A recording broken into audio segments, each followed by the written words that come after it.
Negotiation और एक conflict resolution. और निगोशिएशन में हमने निगोशिएशन की डेफिनेशन, उसकी 5 स्टेजेस, और चौथी स्टेज जो थी बारगेनिंग, उसकी 2 टाइप्स, डिस्ट्रीब्यूटिव, इंटीग्रेटिव। उसके बाद एक अच्छे निगोशिएटर में क्या स्किल्स होनी चाहिए। उसके बाद हमने पढ़ लिया कि ड्यूरिंग निगोशिएशन हमें कोई 5 टेक्निक्स अडॉप्ट करनी है, लो रिस्क निगोशिएशन टेक्निक, और 4 टेक्निक्स अवॉइड करनी है, हाई रिस्क निगोशिएशन टेक्निक्स। और अगर डेडलॉक आ जाए तो उसे ख़त्म करने के लिए हमारे पास कोई 4 टैक्टिक्स थे। और साथ निगोशिएशन में समटाइम ज़रूरत पड़ती है थर्ड पार्टी की भी। क्यों ज़रूरत पड़ती है थर्ड पार्टी की? अगर पार्टीज खुद से इशू को रिजॉल्व ना कर पाएं तो फिर इन्वॉल्व करते हैं थर्ड पार्टी को, मीडिएटर, आर्बिट्रेटर, कंसिलिएटर या कंसल्टेंट। और यहाँ तक निगोशिएशन का एक टॉपिक हमारा कंप्लीट हो गया। उसके बाद दूसरा टॉपिक था हमारे पास कन्फ्लिक्ट रेजोल्यूशन। और कन्फ्लिक्ट रेजोल्यूशन में हमने पढ़ लिया इंट्रा इंडिविजुअल कन्फ्लिक्ट की रीज़न, इंटर ग्रुप कन्फ्लिक्ट की रीजंस, और कुछ फैक्टर्स, ऑर्गेनाइजेशनल फैक्टर जिसकी वजह से ऑर्गेनाइजेशन में कन्फ्लिक्ट आता है। और फिर हमने देख लिया कि कन्फ्लिक्ट के कुछ फ़ायदे भी हैं, कन्फ्लिक्ट के साथ कुछ प्रॉब्लम्स भी हैं, बेनिफिट्स, प्रॉब्लम्स। हाँ, फ़ायदे उस सूरत में अगर कन्फ्लिक्ट कंस्ट्रक्टिव कन्फ्लिक्ट है। और कंस्ट्रक्टिव कन्फ्लिक्ट क्या होता है, उससे ऑर्गेनाइजेशन परफॉर्मेंस अचीव करने में हेल्प मिलती है। कैसे? कुछ 6 पॉइंट थे: reassessment, innovation, coordination, emotion in open, self evaluation and testing of new ideas. Conflict को रिजॉल्व करने के कोई 5 स्टाइल थे by Thomas and Kilmann: competitive, compromising, avoiding, accommodating and collaborative. और इनमें विन विन स्टाइल कौन सा था? Win win style, win win, fully win win, collaborative, win lose, win lose, competitive, lose win, accommodating, lose win, accommodating, और lose lose, avoiding, partial win win, compromising. कि competitive क्या है? Win lose. Compromising क्या है? Partial win win, दोनों parties relinquish something, mean give up कर रही है something. Avoiding, lose lose. Collaborative, fully win win. और अकोमोडेटिंग, लूज विन, मीन आपने अपनी बात छोड़ के दूसरे की बात को एक्सेप्ट किया। और उसके बाद हमारे पास एक लास्ट टॉपिक रह गया, क्या? The conflict resolution process. कि कन्फ्लिक्ट को रिजॉल्व कैसे करना है, एक प्रोसेस है, और प्रोसेस में कोई 5 स्टेजेस इन्वॉल्व है। क्या है 5 स्टेजेस? सेट द सीन, के पहले आपको सीन सेट करना है। कन्फ्लिक्ट रेजोल्यूशन प्रोसेस पास में एग्जामिनर कोई 2 दफा टेस्ट कर चुके हैं। कन्फ्लिक्ट रेजोल्यूशन प्रोसेस, तो प्रोसेस है, तो प्रोसेस में क्या है, कोई 5 स्टेजेस इन्वॉल्व हैं। पहली स्टेज क्या है? Set the scene. Set the scene का मतलब क्या है कि पहले आपने क्या करना है, इशू क्या है वो आइडेंटिफाई करना है, गोल ऑब्जेक्टिव क्या है पार्टीज के वो आपने आइडेंटिफाई करने हैं। मीन क्या पार्टीज कहना चाह रही हैं वो चीज़ें आपने क्या करनी है, लिखनी है, उनके पैराग्राफ बनाने हैं, उनको समराइज करना है, मीन वहाँ से कंक्लूड करना है कि पार्टीज का मसला क्या है। और साथ आपने सेट करना है कि निगोशिएशन अगर करने हैं इस इशू के ऊपर तो फिर कहाँ पे हो सकते हैं, इशू रिजॉल्व करने के लिए पार्टीज को कहाँ पे हम बिठा सकते हैं। उसके बाद आपने जाना है सेकंड स्टेज पे। सेकंड स्टेज क्या है? Gathering information. मीन अब आपने क्या करना है, दोनों पार्टी से डिटेल इंफॉर्मेशन जो है वो गैदर करनी है, दोनों पार्टीज की जस्टिफिकेशन, क्लैरिफिकेशन जो है वो आपने अंडरस्टैंड करनी है कि पार्टीज का मेन ऑब्जेक्टिव क्या है, पार्टी चाहती क्या है। उसके बाद आपने क्या करना है, एग्री करनी है क्या प्रॉब्लम।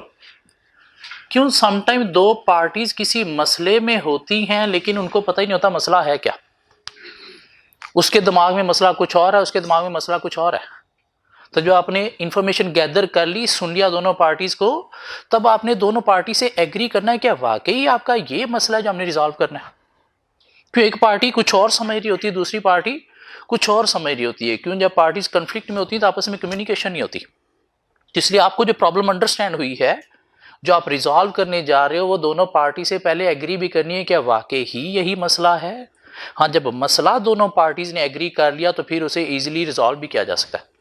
अगर उसके लिए मसला कुछ और है, उसके लिए मसला कुछ और है, तो फिर कभी भी प्रॉपर्ली रिजॉल्व नहीं होगा। तो इसलिए क्या करना है, प्रॉब्लम एग्री करनी है। क्यों? पार्टी समटाइम प्रॉब्लम को अंडरस्टैंड ही नहीं कर पा रही होती कि है क्या। उसके बाद आपने क्या करना है, ब्रेनस्टॉर्म पॉसिबल सॉल्यूशन। मीन दोनों पार्टीज को बिठा के अब उनके थ्रू खुद भी बीच में इन्वॉल्व होके पॉसिबल सॉल्यूशन क्या होते सकते हैं वो सारे आपने एनालाइज करने हैं और कोशिश करनी है पार्टिसिपेटिव मैनेजमेंट के थ्रू ये सॉल्यूशन निकालने हैं। पार्टीज भी इन्वॉल्व होनी चाहिए ब्रेनस्टॉर्मिंग के अंदर। उसके बाद आपने क्या करना है, निगोशिएट आ सॉल्यूशन। मीन जब काफ़ी सारे सॉल्यूशन निकल आएंगे तो उनमें से अब किसी एक सॉल्यूशन के ऊपर दोनों पार्टीज को क्या करना है, एग्री करना है ताकि वो मसला रिजॉल्व किया जा सके। तो कन्फ्लिक्ट को रिजॉल्व कैसे करना है, पहले सीन सेट करना है। सीन सेट करना मीन इंफॉर्मेशन लेना, देखना ऑब्जेक्टिव क्या है, कहाँ से हम मसले को रिजॉल्व कर सकते हैं। गैदर इंफॉर्मेशन, दोनों पार्टीज को एक्सप्लेनेशन प्रोवाइड करने का चांस देना है ताकि अपनी अपनी पोजीशन जो है वो एक्सप्लेन कर सकें। प्रॉब्लम एग्री करनी है दोनों पार्टीज के साथ। Possible solution through participative management आपने ब्रेनस्टॉर्म करने हैं, निकलवाने हैं। और उसके बाद क्या करना है, निगोशिएट करवाना है वो सॉल्यूशन। मीन दोनों पार्टीज को एग्री करवाना है और उसके ऊपर एक एग्रीमेंट साइन कर लेना है। और ये मिला के हमारा चैप्टर 10 हो गया खत्म। इसके अगर एक्सरसाइज में जाएं तो ऐसा कोई औखा क्वेश्चन इसमें से कभी टेस्ट नहीं हुआ। पास पेपर में अगर हम देखें तो अभी पिछले पेपर में उसने 5 नंबर के लिए टेस्ट किया। और क्या टेस्ट किया, एक सिनेरियो बेस्ड क्वेश्चन के 3 उसने जो है वो स्टाइल दे दिए और कहता है for each of the above suggest the most appropriate conflict resolution style as mentioned by Thomas and Kilmann. Also mention how the suggested conflict resolution style would likely affect the satisfaction of the parties involved. Mean style थे 5, तो आपने style identify करना है और उसके बाद बताना है कि इससे पार्टीज के ऊपर अफेक्ट क्या पड़ेगा। आइदर गुस्से में आएंगे, आइदर हैप्पी होंगे, either long term relation maintain होगा, तो भी आपने बताना है। मीन थोड़ी एक्सप्लेनेशन देनी है। So deadline looms and the parties to negotiate are in deadlock. Deadlock आ गया है तो दोनों पार्टीज को कुछ ना कुछ गिव अप करना है, रिलिक्विश करना है समथिंग। तो क्या कंप्रोमाइजिंग स्टाइल है, क्या ख्याल है? इससे क्या होगा कि डेडलॉक जो है वो पार्टीज का अवॉइड होगा और पार्टीज क्या करेंगी, थ्रू म्यूचुअली एग्रीड सॉल्यूशन के ऊपर क्या करेंगी, आगे इश्यूज को रिजॉल्व करेंगी। उसके बाद achievement of optimum solution is necessary. Optimum solution, best solution निकालना है तो ये क्या है, कोलैबोरेटिव, जिससे एक लॉन्ग टर्म रिलेशनशिप जो है वो मेंटेन होगा पार्टीज के बीच में। क्या ख्याल है? और उसके बाद an emergency condition which requires a quick decision, competitive. लेकिन इससे क्या होगा, एंगर, फ्रस्ट्रेशन जो है वो अराइज होगी विद अदर पार्टीज। क्यों? आप क्या कर रहे हो, अपना बेनिफिट दूसरे का लॉस देख रहे हो। और साथ 2 नंबर के लिए आपने रोल बताना है मीडिएटर का, तो मीडिएटर उठा के एक्सप्लेन कर देना। उससे पीछे स्प्रिंग 19 में उसने 6 नंबर के लिए टेस्ट किया। डिस्ट्रीब्यूटिव इंटीग्रेटिव बार्गेनिंग को डिफरेंशिएट करना है under the head goal, focus and information sharing. उससे पीछे ऑटम 18 में टेस्ट किया उसने 4 नंबर के लिए, कोई सी 2 हाई रिस्क निगोशिएशन टेक्निक बतानी है। स्प्रिंग 18 में टेस्ट किया उसने 12 मार्क्स के लिए। क्या करना है आपने, enumerate the situation in which group conflict में be beneficial for an organization. Conflict के फायदे बताने हैं 4 नंबर के लिए। और 7-8 नंबर के लिए being the CEO of UTL explain what steps you would take to solve the conflict. ये 5 स्टेप्स आपने जो है वो लिखने हैं। कितने मार्क्स? 8 मार्क्स। क्यों? थोड़ा सा आपने सिनेरियो के साथ रिलेट करना है कि पार्टीज कौन है, उनके नाम आपने यूज करने हैं बीच में। और उससे पीछे स्प्रिंग 17 में उसने टेस्ट किया ये चैप्टर फॉर 15 मार्क्स। और 7 नंबर के लिए क्वेश्चन टेस्ट किया। क्या करना है आपने? कंस्ट्रक्टिव कन्फ्लिक्ट क्या है उसके बेनिफिट्स लिखने हैं 6, मीन 1 नंबर की डेफिनेशन और 6 बेनिफिट, 7 नंबर रटा। और 7-8 नंबर के लिए उसने टेस्ट किया क्या निगोशिएशन की जो स्टेजेस हैं वो आपने एक्सप्लेन करनी है, रटा। उससे पीछे ऑटम 16 में उसने टेस्ट किया 3 approaches, the chicken, inflated opening position, oh poor me को एक्सप्लेन करना है। स्प्रिंग 16 में उसने टेस्ट किया क्या briefly explain the following approach with managers may adopt in resolving intergroup conflict, collaborative, compromising, avoiding. और साथ क्या आपने करना है, कोई बतानी है टेक्निक्स जो ड्यूरिंग निगोशिएशन अडॉप्ट करनी चाहिए। कौन सी टेक्निक्स अडॉप्ट करनी चाहिए? हाई रिस्क या लो रिस्क? Low risk. और उनके साथ आपने बताना है रिस्क क्या इन्वॉल्व हो सकते हैं। तो इन्फ्लेटेड ओपनिंग पोजीशन में रिस्क था कि आपने केयर करनी है कि ट्रस्ट का एलिमेंट जो है वो अफेक्ट ना हो। साइलेंस में केयर करनी है कि अदर पार्टी एंगर या फ्रस्ट्रेशन में ना आ जाए। ओ पुअर मी में आपने केयर करनी है कि अदर पार्टी किलर इंस्टिंक्ट में ना आ जाए। फ्लैटरी में आपने केयर करनी है किस चीज की? कल्चर और डिफरेंट एज ग्रुप की। उससे पीछे ऑटम 15 में उसने टेस्ट किया 9 मार्क्स के लिए क्या करना है, डिस्ट्रीब्यूटिव इंटीग्रेटिव बार्गेनिंग 4 नंबर के लिए डिफरेंशिएट करनी है।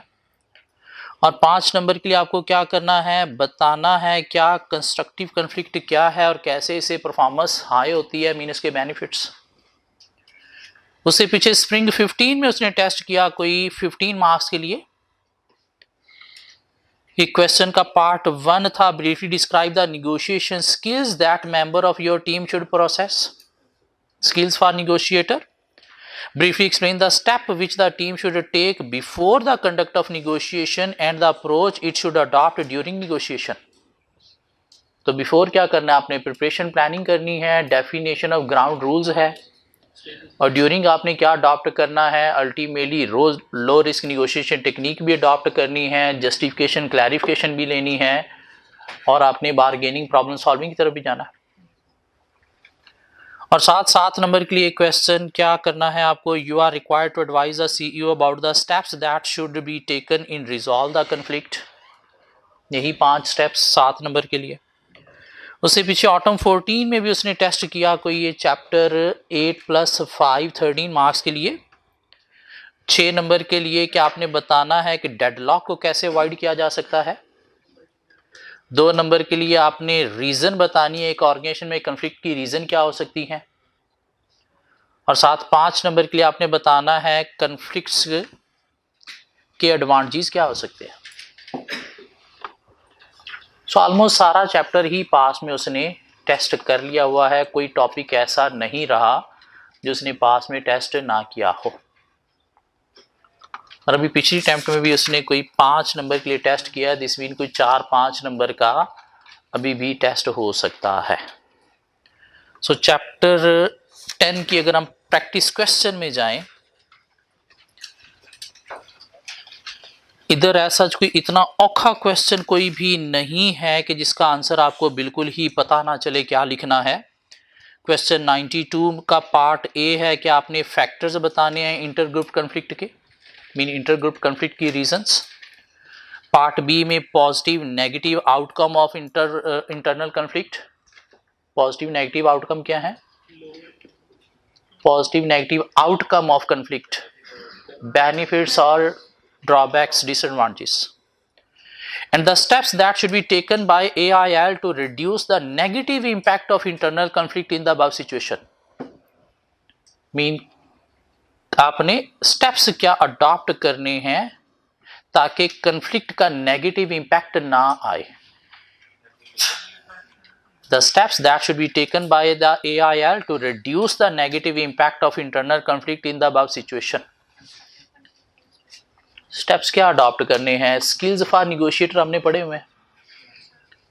स्किल्स फॉर अ निगोशिएटर पढ़े हुए हैं कि आपको क्या करना है, एक्टिव लिसनिंग करनी है, वर्बल कम्युनिकेशन भी अच्छी होनी चाहिए, हरी में नहीं रहना, पॉजिटिव लैंग्वेज आपने शो करनी है, एथिक्स रिलायबिलिटी को अडॉप्ट करना है और थोड़ा डिसिसिव भी होना चाहिए। क्वेश्चन 93 में आपको क्या करना है, कुछ 6 फैक्टर्स बताने हैं जिसकी वजह से ग्रुप कन्फ्लिक्ट्स आते हैं ऑर्गेनाइजेशन के अंदर, रीजंस। 94 में आपको क्या करना है, अगेन आपको जो है वो बतानी है techniques that an organization could use to deal with conflicting objective of different stakeholder when developing and implementing strategies. Describe the techniques that an organization could use to deal with the conflicting objective of different stakeholder when developing and implementing strategies। Mean conflict को resolve करने के लिए techniques क्या है, techniques style जो आपको adopt करने हैं, कंपैटिटिव है, कंप्रोमाइजिंग है, अवॉइडिंग है, कोलैबोरेटिव है या फिर अकोमोडेटिंग है। क्वेश्चन 95 में गए तो पार्ट ए है कि आपने बताने हैं different causes of vertical conflict between management and it's employees. Management और एम्प्लॉय के बीच में कन्फ्लिक्ट के कॉजेज क्या हो सकते हैं, बायस्ड एटीट्यूड हो सकता है, राइवरी ऑफ स्केर्स रिसोर्सेज हो सकता है, लैक ऑफ लीडरशिप हो सकता है, लैक ऑफ कोऑर्डिनेशन हो सकता है, लैक ऑफ रिकॉग्निशन हो सकता है, रोल एम्बिग्यूटी भी हो सकता है। क्या ख्याल है? और part B, advise the management of KMA about conflict handling style as suggested by Thomas. Prepare guideline for negotiation strategy to achieve positive outcome and avoid deadlock. Deadlock को अवॉइड करने की टेक्निक्स। क्वेश्चन 96 में आपको क्या करना है, guideline provide करनी है to your subordinates for conducting negotiation. Negotiation कैसे कंडक्ट करने हैं, तो 5 स्टेप्स है। और क्वेश्चन 97 में क्या करना है, discuss 2 basic approaches to negotiation. 2 approaches क्या है, डिस्ट्रीब्यूटिव और इंटीग्रेटिव अप्रोच। 98 में गए तो उधर क्या करना है, outline 4 potential source of conflict and explain the circumstances in which this might be destructive. तो 4 सोर्स ऑफ कॉन्फ्लिक्ट क्या है, रीजंस ऑफ कॉन्फ्लिक्ट या फैक्टर्स जिसकी वजह से ऑर्गेनाइजेशन के अंदर कॉन्फ्लिक्ट आता है। इंटर ग्रुप नहीं, इंटरा इंडिविजुअल भी नहीं, फैक्टर जिस वजह से ऑर्गेनाइजेशन में कॉन्फ्लिक्ट आता है। Differences in values and beliefs, interpersonal differences, group politics, task interdependence, differences in allocation of resources, communication problem. और क्वेश्चन 99 में अगर जाएं तो 5 आपको क्या करना है, identify and explain the key sources of conflict in organization. Same वही बात, explain the win win approach to resolve conflict. Win win कौन सी अप्रोच है, collaborative, and contrast this approach with win lose and lose lose approach. Win lose कौन सी थी, competitive, और lose loose कौन सी है, अवॉइडिंग। मीन 3 अप्रोचेस एक्सप्लेन करनी है। 100 what do you understand by the term negotiation? In what situation would third party involvement in negotiation be considered to be appropriate? When parties to the conflict cannot resolve the issue by themselves, then third party role is important for negotiation, either mediator, conciliator, arbitrator या फिर consultant। सिर्फ 2 लाइनों में answer देना है। 7 part C, explain briefly the basic role of 4 different types of third party negotiation. 4 role थे, mediator, conciliator, arbitrator, consultant, उनको explain करना है। क्वेश्चन 101 में डेडलॉक के आपने टैक्टिक्स बताने हैं। 101 में आपको क्या करना है, स्किल्स बतानी है, एक अच्छे निगोशिएटर में क्या होनी चाहिए और डेडलॉक को कैसे अवॉइड किया जा सकता है। 102 में आपने स्टेजेस ऑफ निगोशिएशन प्रोसेस बतानी है। 103 में डिस्ट्रीब्यूटिव इंटीग्रेटिव बार्गेनिंग को डिफरेंशिएट करना है। 104 में निगोशिएशन क्या है, मीडिएटर और आर्बिट्रेटर को एक्सप्लेन करना है। 105 में आपने क्या करना है, रीजन बतानी है कॉन्फ्लिक्ट्स की और इसके फायदे बताने हैं। और 106 में positive outcome of conflict, positive outcome benefits of conflicts. और 107 में आपको क्या करना है, बताने हैं फैक्टर्स जिसकी वजह से कॉन्फ्लिक्ट अराइज होता है एक ऑर्गेनाइजेशन के अंदर। 108 में कंस्ट्रक्टिव कॉन्फ्लिक्ट क्या है और उसके बाद ये कैसे परफॉर्मेंस को इम्प्रूव करता है, जो पास में एग्जामिनर 2 दफ़ा टेस्ट भी कर चुके हैं। और चैप्टर 10 हमारा हो गया ख़त्म। अब हम आगे क्या, हमने पेपर कैसे पास करना है। सो BMBS पेपर की बात करते हैं। चैप्टर 9 का कोई पास पेपर का एक क्वेश्चन रहता है जी, जरा देखें। चैप्टर 9 पास पेपर में अगर हम आए ऑन पेज 151, क्वेश्चन नंबर बोलिएगा। ऑटम 16 का question number 11, explain briefly what is mean by the term group dynamics. O yes, what is mean by the term group dynamics. ये टॉपिक हमारे क्वेश्चन बैंक के अंदर एक क्वेश्चन था, what is mean by group dynamics. Book के अंदर कहीं पे नहीं था और एग्जामिनर ने पास पेपर में टेस्ट कर लिया। जब उससे पूछा गया कि यार ये बुक के अंदर कहीं टॉपिक है ही नहीं, तो कहता है क्वेश्चन बैंक में है ना। तो ग्रुप डायनामिक्स का मतलब क्या है कि ग्रुप मेंबर्स कैसे बिहेव करते हैं। Group dynamics mean how group members behave with in the group and outside the group. Like communication क्या है आउटसाइड द ग्रुप, किसने कम्युनिकेट करना है आउटसाइड वर्ल्ड के साथ, ग्रुप लीडर ने या फिर ईच ग्रुप मेंबर्स ने, और आपस में इन्होंने कैसे बिहेव करना है, मीन क्या पॉलिसीज प्रोसीजर्स को फॉलो करना है वाइल वर्किंग। तो ये जो बिहेवियर ऑफ ग्रुप मेंबर्स है विद इन द ग्रुप भी और आउटसाइड द ग्रुप भी, इसे नाम दिया जाएगा ग्रुप डायनामिक्स का। और ये शायद प्रैक्टिस क्वेश्चन में भी एक क्वेश्चन होगा, क्वेश्चन नंबर 88 जो हमारे आई कैप क्वेश्चन बैंक का क्वेश्चन है, what is mean by group dynamics. और इसका आंसर आपको बैक पे मिल जाएगा। ग्रुप डायनामिक्स का मतलब क्या है, how group members behave with in the group with each other and outside the group. Like communication pattern क्या है या पॉलिसीज प्रोसीजर्स क्या हैं जो इनको फॉलो करने हैं। ये कॉम कहां से आ रही है, उम्मीद है आज उन्होंने आप लोगों को फारिग कर दिया होगा। चलें फिर ठीक है, मतलब अब नेक्स्ट हमारी कोई क्लास R1 की वजह से लेट नहीं होगी। हमारी BMBS की नेक्स्ट कोई क्लास R1 की वजह से लेट नहीं होगी, मतलब ये हुआ आज जी। वापस आगे BMBS पेपर की बात करते हैं कि हमने पेपर कैसे अटेम्प्ट करना है। पेपर कितने क्वेश्चन होंगे ये हम गैस नहीं कर सकते। लाइक इकोनॉमिक्स में पता है कि इतने क्वेश्चन हो सकते हैं, जिनमें से कोई इतना हमें छोड़ना है, इतना करना है। इधर जितने भी क्वेश्चन होंगे सारे के सारे हमें अटेम्प्ट करने हैं। वो 10 क्वेश्चन भी हो सकते हैं, वो 12 भी हो सकते हैं, वो 8 भी हो सकते हैं। ये डिपेंड करता है एग्जामिनर पे कि उसने कोई क्वेश्चन 5 नंबर का बनाना है, कोई क्वेश्चन 15 नंबर का बनाना है, कोई क्वेश्चन 4 नंबर का बनाना है। लेकिन जितने भी होंगे हमें अटेम्प्ट करने हैं। और अटेम्प्ट करने के लिए हमारे पास शायद कोई मिनट्स होते हैं, 3 घंटे 180 मिनट्स। तो हमें 15 मिनट पहले शायद रीडिंग टाइम भी मिलता है, जिसमें हम लिख नहीं सकते लेकिन रीड कर सकते हैं। कोशिश करनी है वो स्टूडेंट जो 100% सिलेबस कवर करके जा रहे हैं, जिन्होंने साथ साथ टेस्ट दिए हुए हैं, जिन्होंने पेपर को पहले दिन से ही पास करने की नीयत से ही प्रिपेयर किया है, उन्हें क्या करना है, पेपर पूरा सीक्वेंस वाइज ही अटेम्प्ट करना है। कोशिश करनी है शफलिंग क्वेश्चनिंग की ना की जाए, सीक्वेंस वाइज ही आपने अटेम्प्ट करना है। क्वेश्चन नंबर 1 से लगना है और ऑनवर्ड अटेम्प्ट करते जाना है। हाँ, एक थोड़ी सी केयर करनी है कि हमें हर क्वेश्चन को उसका टाइम एलोकेट करना है। अभी पिछला पेपर थोड़ा सा लेंथी हो गया था स्टूडेंट्स के लिए, टाइम एलोकेशन का इशू आया स्टूडेंट को। कुछ स्टूडेंट आखिरी क्वेश्चन अटेम्प्ट नहीं कर पाए थे, क्यों, उसके अंदर सिनेरियोज जो है वो थोड़े बड़े बड़े थे और ज़्यादा थे।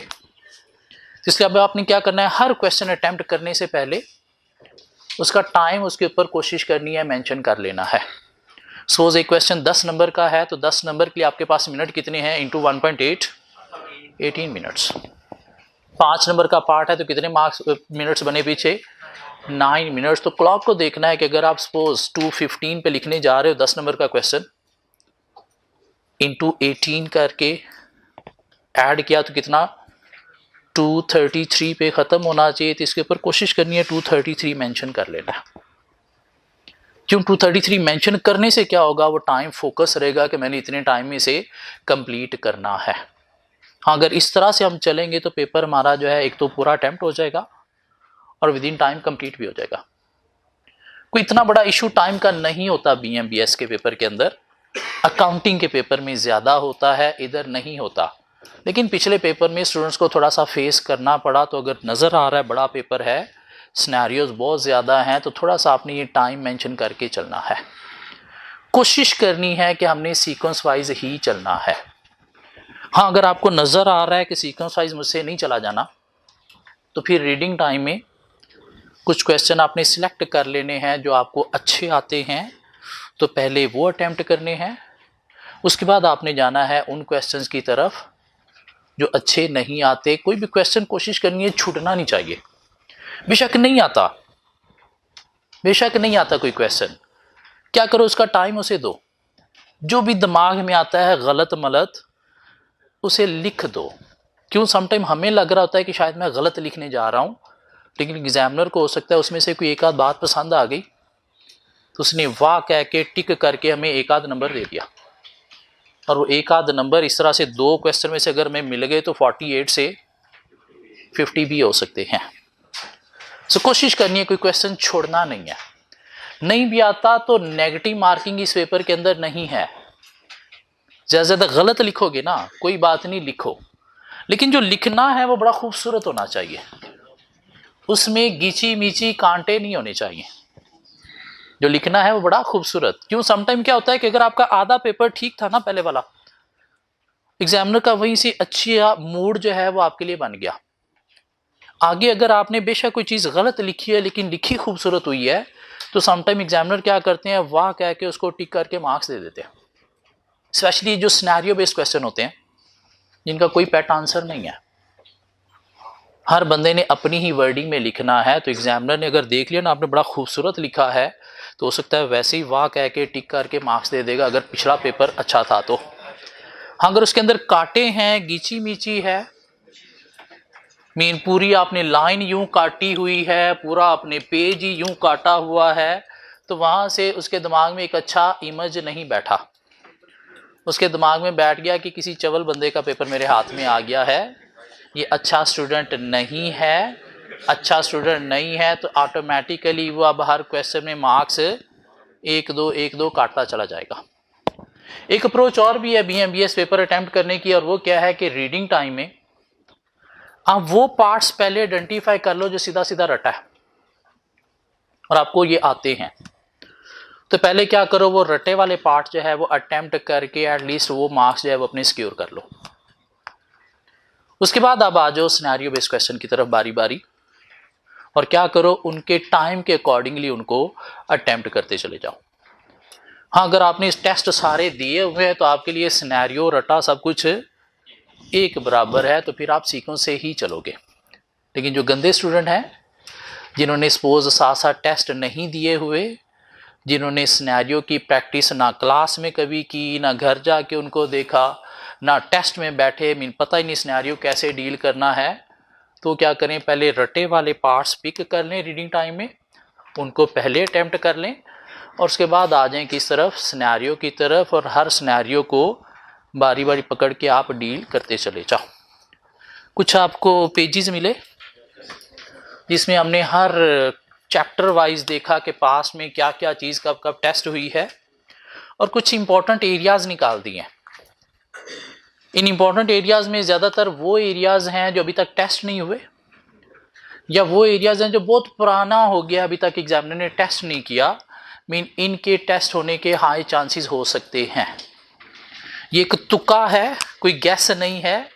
हाँ, लास्ट टाइम इस तुक्के में से कोई 80+ मार्क्स का पेपर आ गया था, तो इन एरियाज को थोड़ा ज़्यादा आपने फोकस करना है। अभी आपने जो फरवरी में रिवीजन करनी है वो आपने सारी ही करनी है। हाँ, नाइट बिफोर एग्ज़ाम कुछ आपको शॉर्ट चीज़ें चाहिए कवर करने के लिए, तो वो आप शॉर्ट चीज़ें ये एरियाज़ देख सकते हो ताकि ये ज़्यादा फ्रेश होंगे और पेपर में इनके अपीयर होने का चांस ज़्यादा है, तो पेपर इजीली टैकल हो सकता है। सो हमारे टेस्ट कुछ चल रहे हैं रेगुलर रूटीन बेसिस पे साथ साथ। आज भी कोई टेस्ट है, शायद कल भी कोई टेस्ट है, परसों भी टेस्ट है, कुछ 6-7 तारीख तक हमारे टेस्ट चल रहे हैं। तो आप दिमाग में यही रखें कि BMBS की अभी तक क्लास, अभी तक सिलेबस ख़त्म नहीं हुआ। 7 फरवरी तक हमारी क्लास भी चल रही है, हमारा सिलेबस भी चल रहा है। वो क्लास जो चल रही है वो क्या चल रही है कि डेली आपने एक चैप्टर प्रिपेयर करके आके ऊपर टेस्ट रूम में क्लास में बैठना है और वहाँ पे टेस्ट देना है। क्यों, ये 7 फरवरी तक जो टेस्ट हैं ये आपके पेपर का पास या फेल डिसाइड करेंगे। क्यों, ये अगर हमने टेस्ट दे दिए तो BMBS हमारा प्रिपेयर हो गया। अगर किसी के पिछले टेस्ट मिस हो गए हैं तो 7 फरवरी के बाद खुद से डेली एक एक चैप्टर प्रिपेयर करके टेस्ट अटेम्प्ट कर सकता है। उसके लिए टेस्ट फोटोकॉपियर के पास मैं रखवा दूंगा, तो वहाँ से आप लेके अगर कोई मिसिंग टेस्ट है तो आगे खुद से दे सकते हो। लेकिन कोशिश करो, अगर आज के बाद क्लास ख़त्म हो गई है तो क्लास का 1 घंटा डेली बच रहा है, साथ 1 घंटा जो आप डेली BMBS घर जाके पढ़ रहे थे, कुछ लोग 2 घंटे, कुछ 1, कुछ 1.5 घंटा, तो वो भी बच रहा है। तो इसमें डेली हम एक चैप्टर प्रिपेयर करके अगले दिन टेस्ट दे सकते हैं।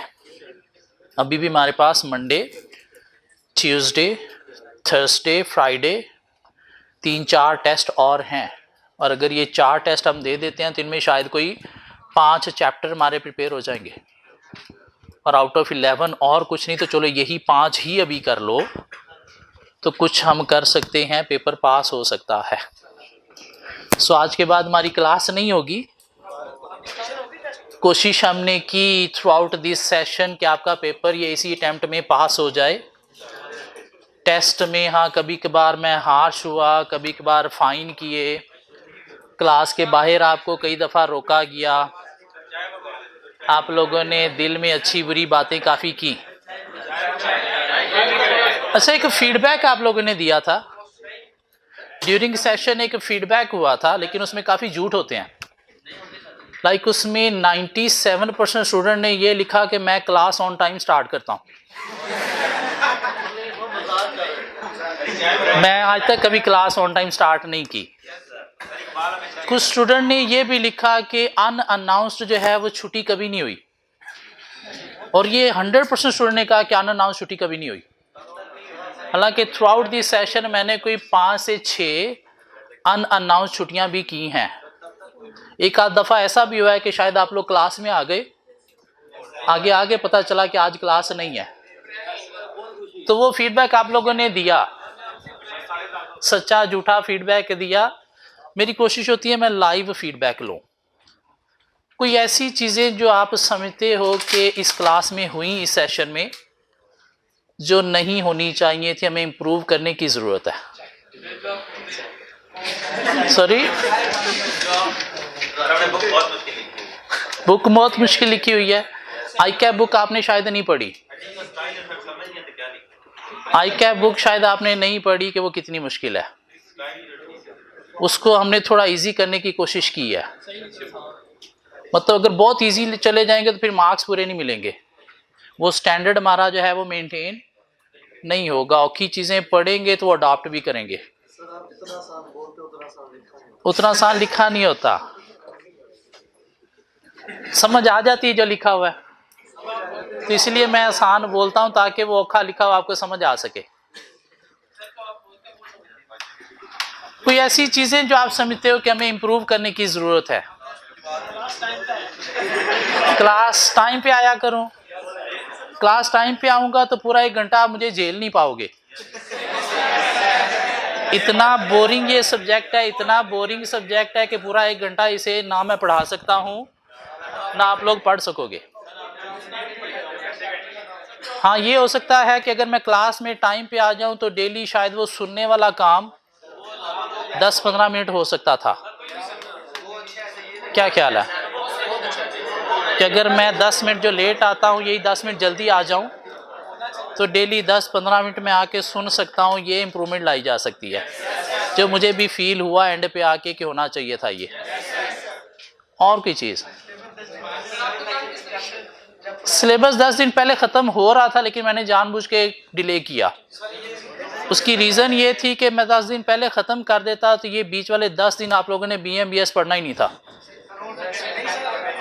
अकाउंटिंग अकाउंटिंग अकाउंटिंग ही होनी थी। क्यों? इसका प्रेशर ख़त्म हो गया था, और इसका जब प्रेशर ख़त्म हो गया तो आप लोगों ने इसे बिल्कुल ही छोड़ देना था। मैं चाहता था कि ये साथ साथ चलता रहे फरवरी एंड जनवरी एंड तक।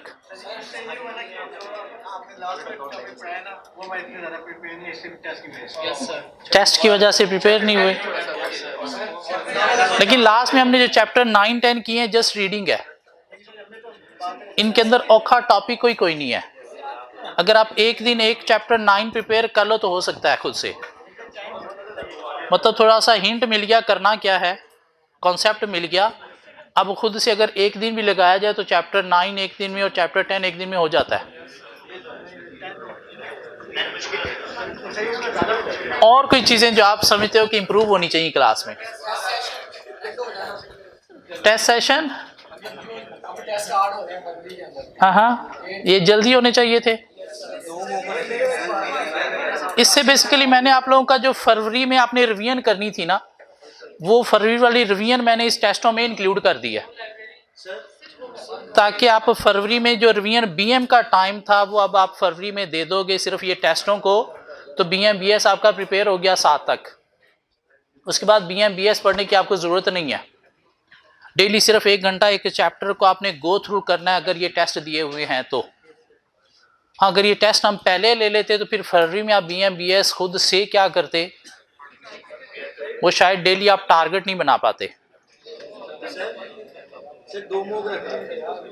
मॉक एक ही मारा होगा। मॉक कब होगा? कोई शायद 17 Feb से स्टार्ट हो रहे हैं, तो कोई 22-23 को हमारा BMBS का मॉक होगा। आप वो एक दे दो, इनफ है। वो एक मॉक दे दो, उसके बाद और मॉक देना हो तो पिछला कोई भी एक पास पेपर उठा के उसे अटेम्प्ट कर लेना। कोशिश करनी है अगर आप 16 और 17 के पास पेपर उठाओ तो 2016 या 2017 का मॉक दे के उसके बाद 2016 या 17 का कोई भी एक पास पेपर पकड़ना है, और उसके बाद 3 घंटे बैठ के उसे कोशिश करनी है अगर अटेम्प्ट हो जाए तो। हाँ, अगर ये मॉक आपका अच्छा अटेम्प्ट हो जाता है तो उसके बाद मेरे ख्याल से और कुछ करने की ज़रूरत नहीं है। हाँ, अगर मॉक अच्छा अटेम्प्ट नहीं होता तो फिर 3-4 दिन और टका के लगाओ BM पे, और उसके बाद कोई एक पास पेपर उठा के उसे अटेम्प्ट करके दोबारा देख लो कि इधर के प्रिपरेशन ठीक हुई है या नहीं हुई। और कोई मसले मसाइल ड्यूरिंग सेशन रहे हों, कोई शिकवे शिकायत? हाँ, चाय अपने घर जाके पीना अपनी अम्मी से। मैं आपका टीचर हूँ, आपकी अम्मी नहीं हूँ, ठीक हो गया? जाके खाना भी खाना। So wish you best of luck. Hopefully next हम मॉक की डिस्कशन में मिलेंगे, या आगे हो सकता है हम ऑडिट के पेपर में मिलेंगे, या हो सकता है हम CA फाइनल के किसी BMS ऑडिट MSA 1 MSA 2 किसी पेपर में मिलेंगे। सो कोशिश करो ये पेपर इसी अटेम्प्ट में पास हो जाए। औखा पेपर नहीं है, इसी अटेम्प्ट में पास हो सकता है। इधर